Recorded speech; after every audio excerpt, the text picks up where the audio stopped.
weeks or maybe like months ago. But every time nagtatry ako mag-compose, nag-end up ako either into saying so many things or nothing at all.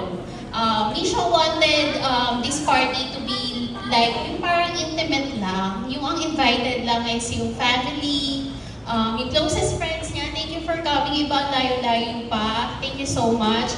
Of course, yung mga ninongs and ninangs niya, napaka-importante nandito siya. Family namin, we hope, we wish na sana si Nanay Orlin at si Nanay Edalis nandito din with your special day.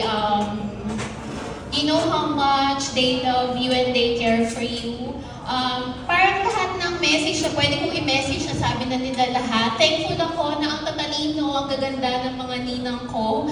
Kasi yung message ko for you, actually nag-prepare ako pero impromptu na lang, like from the heart. Nisha, you know, for the past 18 years na nag-evolve ka, parang that has been the greatest joy of my life. Please know me, your dad, your kuyas, and Marie will always be here for you, lalo na si Mami. I will support you all throughout. Kung ano mang gusto mo, lagi ako nandyan.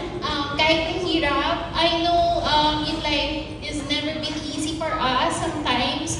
We're not a perfect family, but I can assure you that Mommy and your siblings do love you so much and will always be here for you. Kung ano man, minsan kasi as a family, meron challenges, misunderstandings, but I hope na gawin mo lahat yun like ang motivation na lalo mo pang ma-achieve yung dreams mo.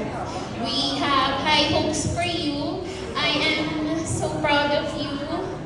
I love you. Happy birthday, Anna.